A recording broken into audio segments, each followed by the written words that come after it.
Movie की शुरुआत में हम देखते हैं कि एक चाइल्ड साइकेट्रिस्ट एक लड़की का इंटरव्यू ले रही है जिसका नाम सूरिन है। सूरिन कैमरे को देखकर नर्वस हो जाती है जो डॉक्टर ने इंटरव्यू रिकॉर्ड करने के लिए रखा होता है। डॉक्टर उसको शुरू से अपनी कहानी बताने के लिए कहती है। सूरिन अपनी कहानी ये बताकर शुरू करती है कि उसकी माँ ने डोकुन के साथ शादी की थी और शादी के कुछ सालों बाद ही उसकी माँ की डेथ हो गई और उसके बाद से वो डोकुन के साथ ही रहने लग गई थी। डोकुन की अपॉइंटमेंट एक कंस्ट्रक्शन साइट पर हो जाती है जो एक रूरल आइलैंड में है और फिर उन दोनों को आइलैंड जाना पड़ता है। अपनी माँ की डेथ के बाद सूरिन खुश नहीं रहती, ना ही वो किसी से ज्यादा बात करती है और ना ही उसको अपने स्टेप फादर से कोई खुशी थी। अब सूरिन का एडमिशन नए स्कूल में तो हो जाता है लेकिन वहाँ वो अपने दोस्तों के साथ ज्यादा बात नहीं करती। उसके पापा टनल कंस्ट्रक्ट के चीफ होते हैं जिसकी वजह से उन्हें देर रात तक साइट पर रहना पड़ता है। कंस्ट्रक्शन साइट पे ब्लास्ट होने की वजह से वहाँ पर आम लोगों को आने के लिए मना होता है। एक रात सूरिन अपना फोन यूज करती है और अपना ब्लॉग वार्म होल में जाकर लोगों के कमेंट्स पढ़ती है। जब सूरिन की माँ की डेथ होती है तब वो इस दुनिया से भागने की सोचती है और उन चीजों के बारे में रिसर्च करना चाहती है जिसमें वो इंटरेस्ट रखती है, जैसे वार्म होल, सुपरनेचुरल थिंग्स और भी कई चीजें।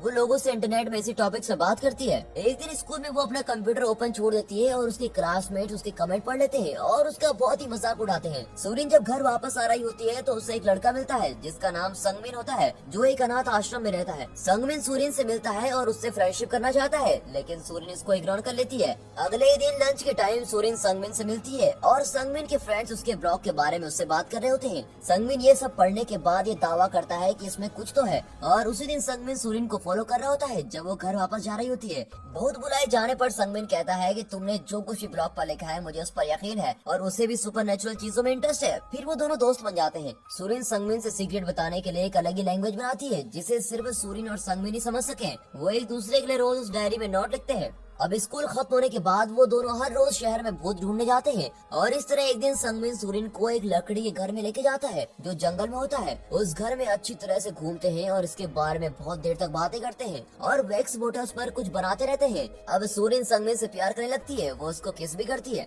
एक दिन सूरिन देखती है कि संगमिन और उसके 3 दोस्त ब्लास्ट देखने के लिए कंस्ट्रक्शन साइट पे जाने का प्लान बनाते हैं। सूरिन भी उनके साथ जाती है और वो लोग एक जंगल से जाते हैं ताकि उन्हें कोई देख न ले। लेकिन जब वो लोग साइट पर पहुँचते हैं तो उनमें से एक लड़का वहाँ से भाग जाता है और वो चारों एक बड़े से पत्थर के पीछे छुपकर इंतजार करते हैं लेकिन ब्लास्ट न होने की वजह से वो निराश हो जाते हैं। अब वो जंगल से होकर घर वापस जा रहे होते हैं और रास्ते में उनको एक छोटी सी गुफा मिलती है। वो डिसाइड करते हैं कि गुफा को देख के जाएंगे। उस गुफा में उन्हें एक चमकती सी चीज दिखाई देती है जो गुफा के अंदर पानी में होती है। सूरिन को लगता है कि वो एक पत्थर है। अब संगमिन उस पत्थर को लेने के लिए पानी में जाता है और उस पत्थर को बाहर ले आता है। जैसे ही वो उसे बाहर लेकर आता है वो चमकना बंद कर देता है और देखते हैं कि वो एक एग है। उनमें से एक लड़का जिसका नाम टेशिक होता है वो कहता है ये गॉब्लिन का टाइम का होगा। वो बताते हैं कि उसके दादाजी ने उसको बताया था कि जब भी पूरा चांद निकलता है तो वो गुफा एक पहाड़ में दिखाई देती है जहाँ गॉब्लिन रहता था। जो भी वहाँ जाता था तो वो बुढ़ा बनकर वापस आता था पर वो सब उसकी बातों पर यकीन नहीं करते। सूरिन को पता लगता है कि उसका हेयर पिन गुम हो गया है जो उसकी माँ ने उसको दिया था। अब वो वापस गुफा में जाती है और बाकी लड़के उस एग के पास खड़े होते हैं। उसे उसकी पिन मिल जाती है लेकिन वो देखती है कि वो एग फिर से पानी में होता है। अब वो बाहर आती है तो देखती है कि अंडा टूटा हुआ है और उसके दोस्त भी वहाँ नहीं होते।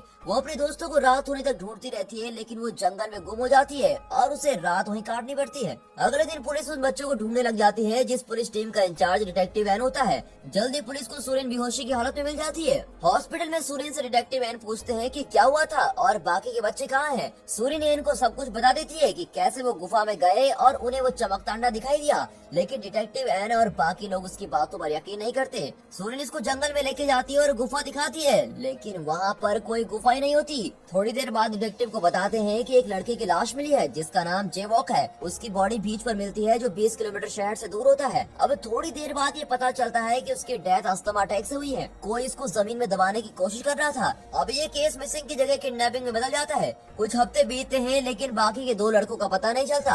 अब संगमिन के बिना सूरिन पहले जैसे हो जाती है। वो बहुत ही कंफ्यूज हो जाती है कि उसकी बातों पर कोई यकीन क्यों नहीं कर रहा है। एक दिन उसको घर के बाहर से आवाज सुनाई देती है। वो देखने के लिए बाहर निकलती है और देखती है कि एक आदमी जंगल की तरफ भाग रहा है। वो उसका पीछा करती है और बहुत आगे तक जंगल में पहुंच जाती है। अब कुछ मिनट बाद वो जमीन पर गिर जाती है और वो आदमी भी रुक जाता है। वो उसको बोलता है और उसकी तरफ देखता है लेकिन सूरिन शॉक हो जाती है। वो आदमी खुद को संगमिन कहता है और जैसे ही सूरिन संगमिन का नाम सुनती है वो वहाँ से रोते हुए भागने लगती है और वो डोक्यून की कार के पास आकर रुक जाती है और उसको उस आदमी के बारे में सब बताती है। पुलिस को इस घटना के बारे में पता चलता है और वो वो उस आदमी को ढूंढने लग जाती है। पुलिस को लगता है कि वो आदमी ही किडनैपर है। डिटेक्टिव एन सूरिन को उस आदमी के बारे में पूछता है और सूरिन उसे बता देती है कि वो खुद को संगमिन बता रहा है। पुलिस को वो किडनैपर तो नहीं मिलता, लेकिन वो सूरिन को उसकी डायरी वापस कर देते हैं जिसमें संगमिन और सूरिन के नोट्स लिखे होते हैं। जब सूरिन उस डायरी को खोलती है तो वो शॉक्ड हो जाती है क्योंकि वो डायरी संगमिन के नोट से भरी पड़ी होती है। संगमिन ने कोड लैंग्वेज में लिखा होता है कि जब सूरिन उस गुफा के अंदर गई तो क्या हुआ। सूरिन उसे पढ़ना शुरू कर देती है। वो लड़के अंडे को लेके काफी नर्वस होते हैं कि उस अंडे के अंदर क्या होगा, और संगमिन उस अंडे को सूरिन का इंतजार किए बिना ही तोड़ देता है। जब वो खाली निकलता है तो उनको काफी निराशा होती है। जब सूरिन उस गुफा से बाहर नहीं आती तो संगमिन उसको देखने के लिए अंदर जाता है और देखता है कि वो जाम हो गई है। वो उससे बात करने की कोशिश करता है और उसको हिलाने की कोशिश भी करता है, लेकिन कुछ नहीं होता। कुछ टाइम के बाद वो देखता है कि पानी की बूंद हवा में जम गई होती है, और ये सब देखकर वो गुफा से बाहर आता है और देखता है कि आसमान में चिड़िया भी जम गई है। वो अपने शहर की तरफ वापस आता है और देखता है कि सब कुछ वहीं उसी जगह पर रुका हुआ है, उसकी अपनी फैमिली भी। अब ये सब देखकर उसको पता लगता है कि वो टाइम वहीं रुक गया है। उन तीनों के सिवा सभी लोग वहीं के वहीं थम गए हैं। अब इसका मतलब वो लोग जो चाहते हैं वो कर सकते हैं। पहले कुछ दिनों के लिए तो वो खुद को दुनिया से सबसे ऊपर मानते हैं, जो चाय पी सकते हैं, जो चाय खा सकते हैं, जो मर्जी कर सकते हैं। कुछ महीनों बाद वो इस आइलैंड से बोर हो जाते हैं और कहीं और जाने का डिसाइड करते हैं, लेकिन उनका प्लान खराब हो जाता है क्योंकि समुद्र का पानी भी अटक जाता है। अब प्रेजेंट टाइम में सूरिन को लगता है कि उस जंगल में जो आदमी मिला था वो संगमिन था। वो डायरी पढ़ना बंद कर देती है और उसको पुलिस से दूर रखना उसका पहला काम होता है। अगर पुलिस उसको ढूंढ लेती है तो उसको किडनैपर समझकर अरेस्ट कर लेगी, इसीलिए वो पुलिस को झूठ बोलती है कि उसने जंगल में किसी को नहीं देखा। पुलिस उसकी बात पर यकीन कर लेती है और फिर से वो डायरी पढ़ने लग जाती है। अब कहानी में दिखाते हैं कि बहुत महीनों के बाद वो मॉल के टेंट में रहने लग जाते हैं। जेहू की तबीयत खराब होने लगती है क्योंकि उसको अस्थमा होता है और उसका इनहेलर रुक जाता है। एक रात को उसकी तबीयत बहुत ही ज्यादा खराब हो जाती है और उसके दोस्तों के सामने उसकी डेथ हो जाती है।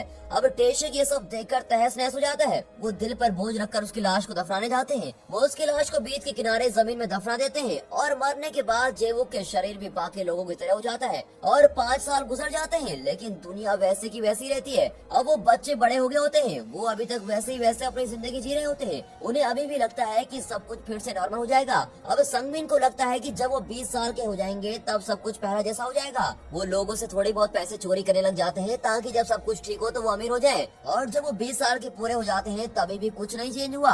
वो लोग धीरे धीरे अब अपनी उम्मीदों को खो रहे होते हैं और जंगल में उस लकड़ी के घर में रहने लगते हैं। अब एक दिन संगमिन उस आइसोलेशन से तंग होकर चिल्लाता है कि सब कुछ बंद कर दो, ये हो क्या रहा है हमारे साथ। टेशब ये सब देख रहा होता है और वो अपनी सारी उम्मीदें वहीं मारा खत्म कर देता है। किसी दिन संगमिन ये देखता है कि मून की शेप चेंज हो रही है। इसका मतलब ये है कि दुनिया पहले जैसे हो जाएगी। और वो टेशु को ढूंढने अंदर जाता है, लेकिन उसे कुछ नहीं मिलता। वो उसे पूरे आइलैंड में ढूंढता है और फिर आइलैंड के आखिर तक पहुंचता है तो देखता है कि टेशु के कपड़े जमीन पर गिरे हैं और उसे पता चलता है कि उसके दोस्त ने पानी में छलांग लगा दी है। वो भी उसके पीछे पानी में छलांग लगा देता है, बट उसी पल दुनिया फिर से वैसी हो जाती है। वो पानी से बाहर आता है तो देखता है कि सब पहले जैसा हो गया है और सारी चीजों में मूवमेंट होना स्टार्ट हो जाती है। ये सब पढ़ने के बाद सूरिन उस वुडन हाउस की तरफ भागती है और अपने फ्रेंड्स को देखती है। वो डिसाइड करती है कि वो सारी कहानी दुनिया को बताएगी, लेकिन उसे फिर लगता है कि कोई भी उसकी बात पर यकीन नहीं करेगा। और इसी दौरान पुलिस सीसीटीवी कैमरे में संगमिन को जंगल में देख लेती है और उन्हें लगता है कि वही किडनैपर है। अगले दिन टेशक के पेरेंट्स कंस्ट्रक्शन साइट पर आ जाते हैं और डोक्युन को बच्चों की गायब होने की वजह मानते हैं। वो कहते हैं कि कंस्ट्रक्शन के ब्लास्ट में उनके बच्चे मर गए, लेकिन सूरिन अपने पापा को बचाने के लिए तरह तरह की कहानियां बनाने लगती है। सूरिन और संगमिन उसके अनाथ आश्रम में जाते हैं जहाँ वो पहले रहा करते थे। सूरिन वहाँ की वार्डन को सब कुछ बता देती है और संगमिन को बुलाने बाहर आती है। वैसे सूरिन के पापा उसका हाथ पकड़कर उसे लेके जाते हैं। अब संगमिन वार्डन को माँ की तरह कहता है और उसको सब कुछ बता देता है कि वो बचपन में क्या करता था, लेकिन वो उस पर यकीन नहीं करती। डोक्युन सूरिन को रूम में बंद कर देता है, लेकिन संगमिन पीछे का दरवाजे से आकर उसको आजाद कर देता है। वो वहाँ से भागने लगते हैं और डिसाइड करते हैं कि उन्हें आगे क्या करना है।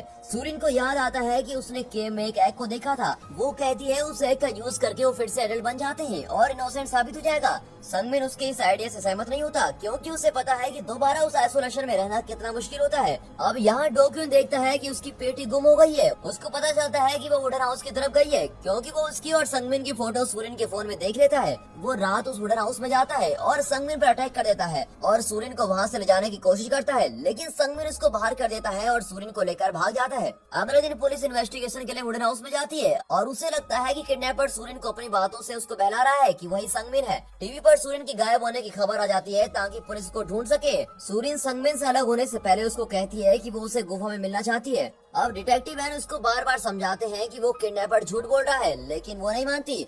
सूरिन वॉशरूम जाने का बहाना बनाकर उस गुफा की तरफ भाग जाती है और वो गुफा से एग को बाहर लेकर आती है और संगमिन को दे देती है, लेकिन वो वापस करने से मना कर देता है क्योंकि वो नहीं चाहता कि सूरिन इसका इस्तेमाल करे। अब संगमिन खुद को अपने दोस्तों को मारने के लिए जिम्मेदार समझता है और वो वहाँ से जंगल की तरफ भाग जाता है। सूरिन उसका पीछा करती है और उसी वक्त पुलिस आ जाती है और वो उन दोनों का पीछा करती है। वो सब एक पहाड़ी के किनारे के पास पहुँच जाते हैं। पुलिस संगमिन को अपने पास खींचने की कोशिश करती है, जिस दौरान सूरिन को धक्का लग जाता है और वो नीचे लटक जाती है। अब डिटेक्टिव वैन उसको ऊपर खींचने में हेल्प करता है। संगमिन भी उसे बचाने में हेल्प करता है, लेकिन उससे पहले वो दोनों नीचे गिर जाते हैं। संगमिन टाइम को रोकने के लिए फिर से उस अंडे को तोड़ देता है। थोड़ी देर बाद जब सूरिन उठती है तो वो देखती है कि वो और डिटेक्टिव वैन एक बीच पर है। उसे लगता है कि संगमिन किसी अलग युग में चला गया है। अब उसको घर वापस लेके आते हैं और रात को जब वो और उसके पापा खाना खा रहे होते हैं तो वो अपने पापा से जो कुछ भी उसने किया उसके लिए माफी मांगती है और उसको पहली बार पापा भी कहती है। डिटेक्टिव वैन उसे ये पूछते हैं कि वो कैसे वहाँ से बची है, लेकिन वो कोई जवाब नहीं देती। लेकिन उसको पता लग जाता है कि वो सब कुछ सच कह रही है। वो सूरिन को सलाह देता है कि वो मीडिया को गलत जानकारी दे दे कि किडनैपर उसको मैनिपुलेट कर रहा था ताकि वो लोग तुम्हें उनके बच्चों को मारने का इल्जाम न लगाए।